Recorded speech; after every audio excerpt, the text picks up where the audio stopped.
So, I always start with like, how did things start? So Spoiled Rotten Photography, obviously it's a kids photography franchise, but I want to hear what kind of inspired you to start this. What's the whole genesis of it? Like I've always been that person with a camera in my hands, always, but never thought that I could make a living with it. And so many people told you, oh, photography, no, you can't make a living with that. You're smart. You need to be an engineer. Like, don't be a photographer. Like, look at everybody around you. Nobody can make a living. So I went down that path, right? I was not a photographer, but always a photographer on the side, an engineer by day, photographer by night. So that kind of kept me busy for a long time. Mm-hmm. Like, but how we actually started? Yeah. Okay. So I was taking pictures nights and weekends for friends and family. So when my son was born, I started taking his picture. And then all my friends would see it and go, oh, can you take my kid's picture? I'm like, sure. And this is like a familiar story for a photographer. And then when their friends, so friends of friends started asking me to take pictures, I'm like, wait a minute, now I'm sitting my nights and weekends taking your kids' pictures. Anybody, maybe we need to start a business. So we started a little business and grew it to be like a pretty large custom business. So doing sessions, mostly nights and weekends, keeping the day job because there's no way you can make a great living taking pictures. Right, right. So it all changed one day. I was in my office and a coworker comes in and says, hey, look at this picture. My kid's picture is terrible. And it's at the preschool. Mm-hmm. And then she said, look at his last year's picture. It looks just like this picture. And they're both terrible. And I have terrible pictures from my preschool. I wish you could take their picture. And I went, well, I can do that. I can take pictures. So I called up the director and I was like, hi, my name is Melissa Tash. And I would, can I take your kids' pictures at your preschool? She's like, sure, our photographer's retiring. And I went, great. Oh. And then I hung up the phone and I went, oh crap. Like, be careful what you wish for, right?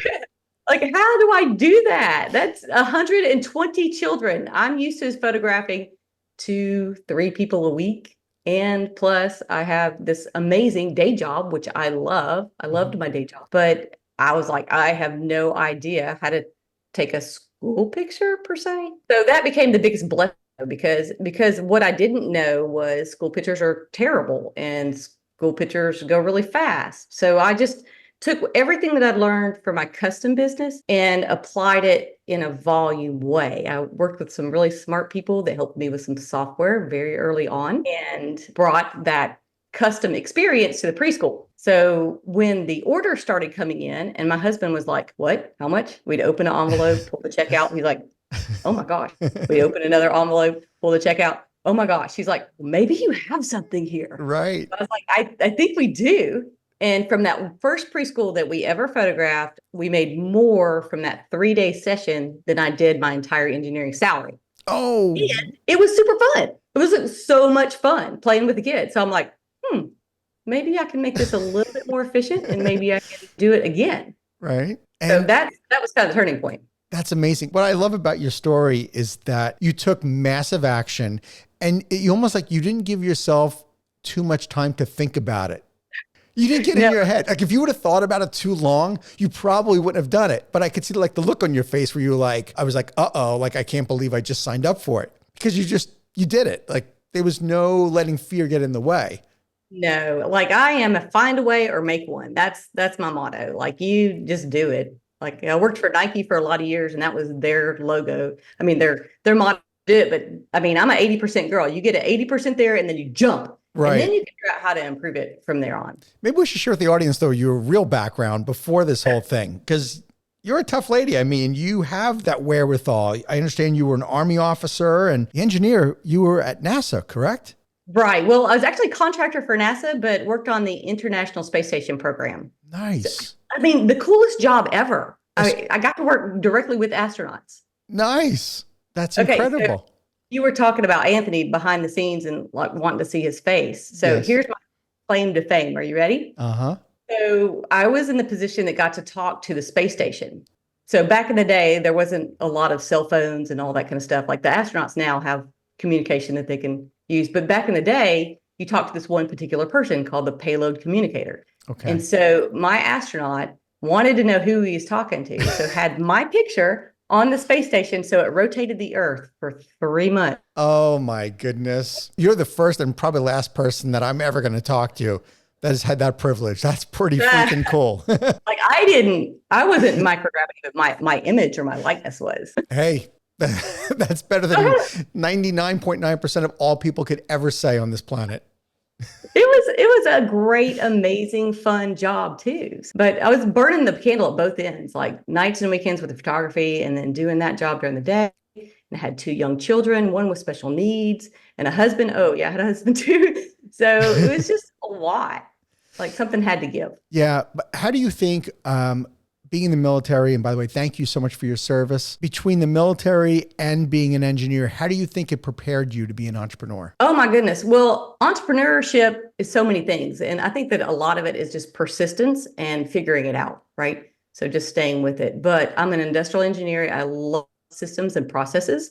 And I even love like writing procedures. So even before we franchised, I already had a manual.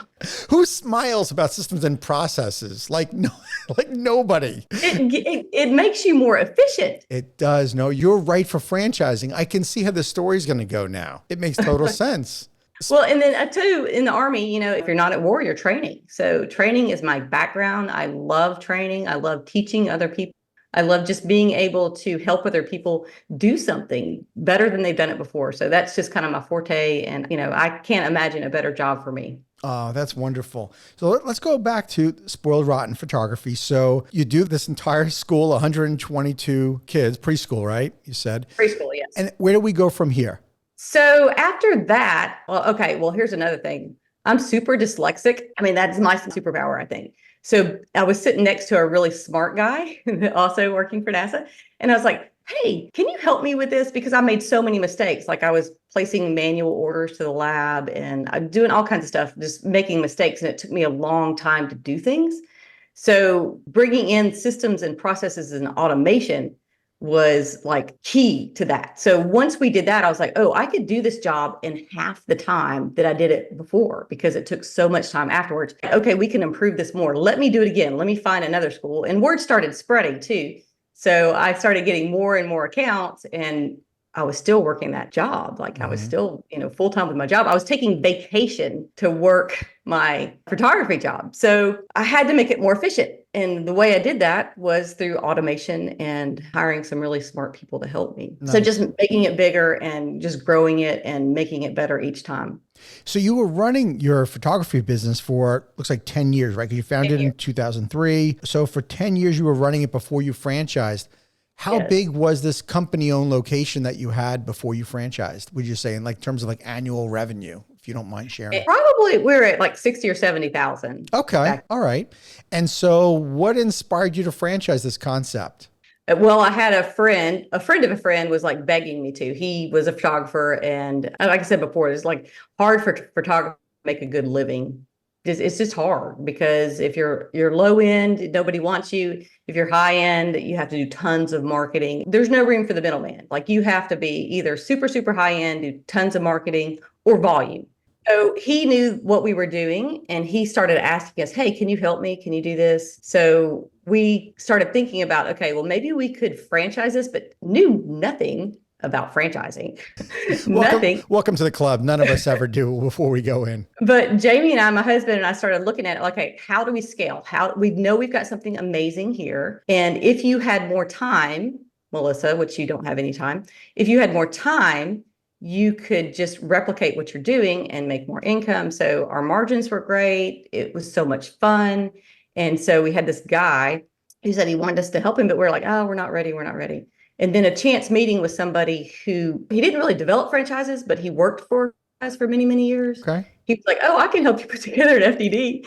And I have a friend who's a lawyer. So I was like, well, okay, let's look at franchising. So we decided that that's the model we wanted to go with to expand because we didn't want to have managers. We wanted people that were invested and that would run their business like they owned it, which, hello, franchising. Right. So that's how we decided on the model. We had the guy in Franklin, Tennessee, who wanted help.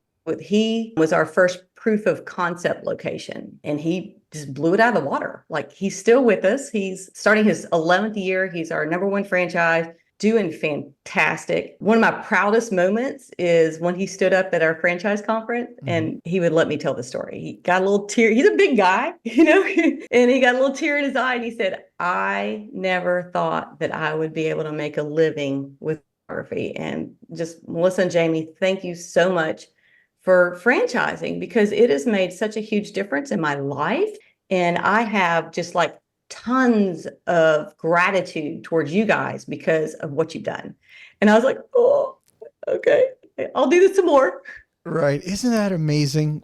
It was really good. Melissa, there's so many guests I've spoken to. They've talked about the genesis of their business, and their why was generally motivating for them to grow their own business. And then they have this aha moment, this realization like you had at your national meeting with your franchisees. Yeah, there were 4 of us. Oh, all 4 of you. I've done that before. The little U-shaped table at a little Sheraton hotel in Orlando was my first one. But you realized that it was much bigger than you. Yes, absolutely. And the difference, you really impacting people's lives. Not many people realize that before they franchise, like, oh, I'm going to start this, I'm going to franchise this, and I'm going to change people's lives. Like, that doesn't even occur to us until we're in it. And then you're sucked in, because once you're in franchising and you're doing the thing that you love and you're changing people's lives, oh, it's over, right? It's amazing. Like I pinch myself, really. Right? Like, you get to do this for a living. Thank you for tuning into the Emerging Franchise Brands podcast. For additional insights, guest applications, and to stay connected, visit us at efbpodcast.com. The Emerging Franchise Brands podcast is for entertainment purposes only, and the views expressed do not necessarily represent those of Emerging Franchise Brands, its host Frank Fumey, or Emerging Franchise Group LLC. Any discussed franchise or investment opportunity requires thorough investigation, obtaining proper disclosure documents, and expert consultation before making any investment decisions. The podcast and its host do not offer professional advice or endorsements, and they hold no responsibility for actions, representations, accuracy, or consequential damages related to the podcast content.